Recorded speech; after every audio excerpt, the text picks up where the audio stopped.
میں نے ضلع کا چارج تو بعد میں سنبھالا۔ سب سے پہلے دفتر کے ناظر نے بنفس نفیس خود میرا چارج لے لیا۔ ناظر صاحب سے پہلی ملاقات کچھ غیر رسمی طور پر ہوئی۔ مجھ سے زیادہ انہوں نے میرے سامان کا جائزہ لیا۔ میرے ساتھ محض ایک سوٹ کیس اور ایک بستر کو دیکھ کر وہ قدرے مایوس ہو گئے۔ ضابطہ کی روح سے ڈپٹی کمشنر کی آمد سے پہلے ان کے بیرے اور خانسامہ کا آنا چاہیے، اس کے بعد ان کے سامان کی ویگن اور موٹر کار آنی چاہیے، پھر صاحب خاردر خود تشریف لائیں، اور ان کے جلوں میں اگر چند کتے اور کچھ گھوڑے بھی ہوں تو عین شایان شان ہے۔ ناظر صاحب کی میت میں ایک کار، 2 بڑے ٹرک اور کوئی درجن بھر وردی پوش لوگ تھے۔ کار انہوں نے شہر کے ایک رئیس سے طلب کی ہوئی تھی، جبکہ ٹرک مقامی ٹرانسپورٹ کمپنی نے پیش کیے اور وردی پوش لوگ دفتروں کے چپڑاسی اور چوکیدار تھے۔ سامان کی طرف سے مایوس ہو کر ناظر صاحب نے مجھے کسی بھی ضروری کام پر یاد فرمانے کی ہدایت کی۔ میں نے ان کا شکریہ ادا کیا اور وعدہ کیا کہ مجھے ضرورت ہوئی تو ان کی خدمات سے فائدہ اٹھاؤں گا۔ ناظر صاحب کو رخصت کرنے کے بعد میں نے ڈاک بنگلہ کے بیرے سے کچھ گرم پانی کی فرمائش کی، لیکن گرم پانی کا نام سن کر جکاجک دروازے کا پردہ ہلا اور اس کے عقب سے ناظر صاحب نمودار ہوئے۔ حضور، گرم پانی غسل خانہ میں تیار ہے، انہوں نے اعلان کیا۔ منہ ہاتھ دھو کر میں نے ڈاک بنگلہ کے بیرے سے چائے مانگی۔ اس فرمائش پر ایک بار پھر ناظر صاحب پردہ غیب سے ظہور میں آ گئے۔ حضور، ڈائننگ روم میں چائے تیار ہے۔ ڈائننگ روم میں چائے کم تھی اور مرغ زیادہ تھے۔ ایک کاب میں مرغ مسلم تھا، دوسری میں روسٹ تھا، ایک پلیٹ میں چکن سینڈوچ تھے، کچھ تشتریاں مٹھائیوں سے بھری رکھی تھیں، دائیں بائیں پیسٹری کے ڈبے تھے، اور ان سب کے درمیان جملہ معترضہ کے طور پر کچھ چائے بھی موجود تھی۔ چائے کا سیٹ چمکدار اور سلور کا بنا ہوا تھا اور چائے دانی پر مالک کا نام اور پتہ نقش کیا ہوا تھا۔ چنانچہ یہ بزرگ پیشے کے لحاظ سے پیر، خاندانی لحاظ سے رئیس اور سید زادے تھے، چنانچہ ان کے نام کے ساتھ یہ ساری صفات چائے دانی پر کنندہ تھیں۔ ڈاک بنگلہ میں میرے سوا اور کوئی صاحب فروکش نہ تھے، لیکن اندر دونوں جگہوں خاصی غیر معمولی چہل پہل تھی۔ ناظر صاحب کی سرکردگی میں کئی چپراسی اور چوکیدار کسی خاص قوم کے بغیر بڑی مستعدی اور بدحواسی سے مصروف نظر آ رہے تھے۔ ایک برآمدے میں کچھ پٹواری نما لوگ کسی نامعلوم اشارے کے منتظر بیٹھے تھے۔ باہر لان میں بہت سے غیر سرکاری قسم کے حضرات ادھر ادھر منڈلا رہے تھے۔ اس سارے مجمع میں صرف ایک شخص تھا جو اس تمام کارروائی سے لاتعلق الگ تھلگ بیٹھا تھا۔ یہ ڈاک بنگلہ کا سرکاری خانسامہ تھا۔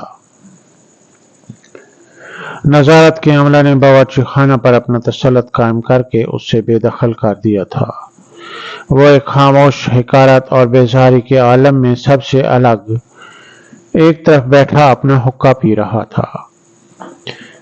ایک دو بار میں نے کوشش کی کہ خانسامہ کو بلا کر اس سے اپنے کھانے کے متعلق کچھ ہدایات دے دوں، لیکن ہر بار میرے اردلی نے مجھے یہ کہہ کر ٹال دیا کہ حضور کا سارا بندوبست ناظر بابو کی تحویل میں ہے۔ یہ اردلی ایک نمایاں اور رعبدار شخصیت کا مالک تھا۔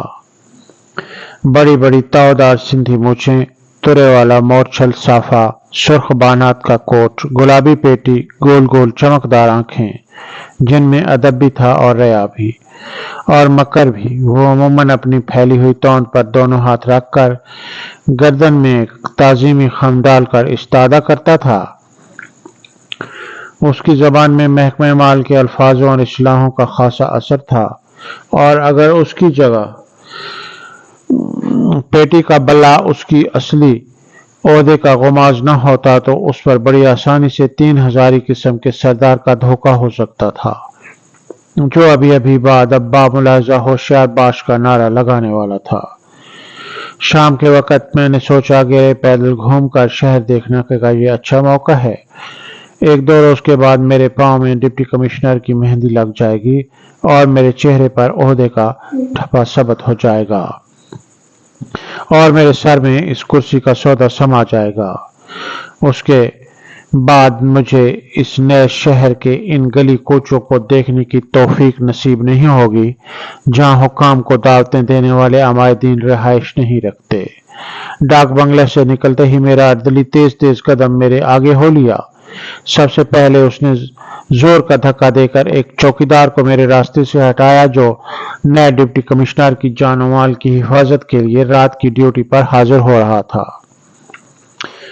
اس کے بعد اس نے کڑک کر ایک سکا کو ڈانٹا جو میونسپل کمیٹی کے زیر اہتمام آج خاص طور پر ڈاک بنگلہ کے آس پاس پانی کا چھڑکاؤ کر رہا تھا۔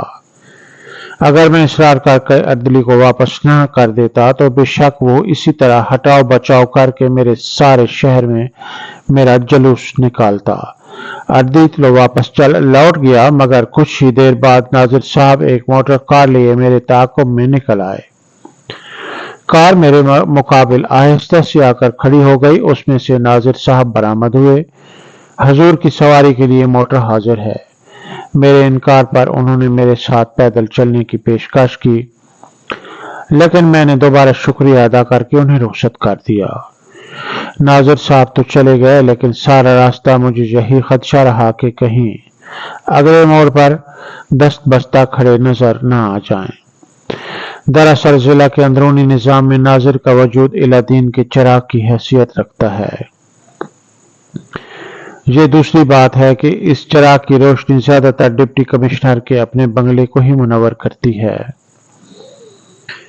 ڈپٹی کمشنر کے باورچی خانے سے لے کر کوٹ پتلون کے بٹنوں تک ناظر صاحب کی تفصیلی نظر رہتی ہے۔ اس کا گھوڑوں اور کتوں کی خوراک، چولہے کا ایندھن، گوشت، سبزی، ترکاری، بچوں کی کاپیاں اور پینسلیں، بیوی کے لیے کپڑوں کے تھان، خالص گھی، نمک، مرچ، پیاز، لہسن، چائے، چینی، یہ سب چیزیں ناظر صاحب کی وساطت سے خاص ارز و نرخوں پر دستیاب ہو جاتی ہیں۔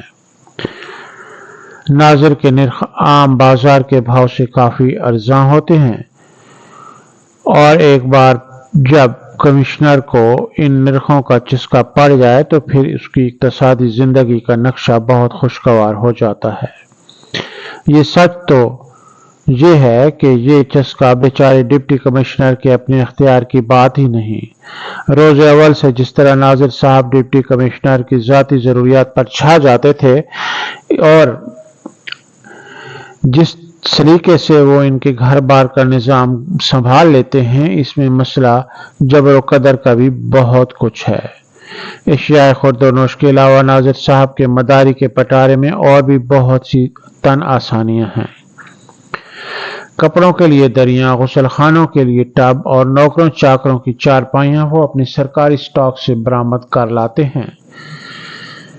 بجلی کے فالتو پنکھے اور الماریاں وہ دفتر کے کمروں سے اٹھوا لاتے ہیں۔ بیگم صاحبہ کا فرمائشی فرنیچر مقامی دکانوں سے معمولی کرائے پر میسر ہے۔ بے وقت کے مہمانوں کے لیے پکا پکایا کھانا اور صاف ستھرے بستر فراہم کرنا ان کے بائیں ہاتھ کا کھیل ہے۔ اگر کبھی حسن اتفاق سے شہر کی بجلی بند ہو جائے تو فوراً ناظر صاحب کے سٹور سے جگمگاتے پیٹرو میکس اور ہیری کیم لالٹین ڈپٹی کمشنر کے بنگلے کو بقع نور بنا دیتے ہیں۔ کیونکہ ڈپٹی کمشنر کا سارا وقت بکار سرکار ہوتا ہے، اس لیے ایسے چراغاں میں عموماً سرکاری تیل ہی جلایا جاتا ہے۔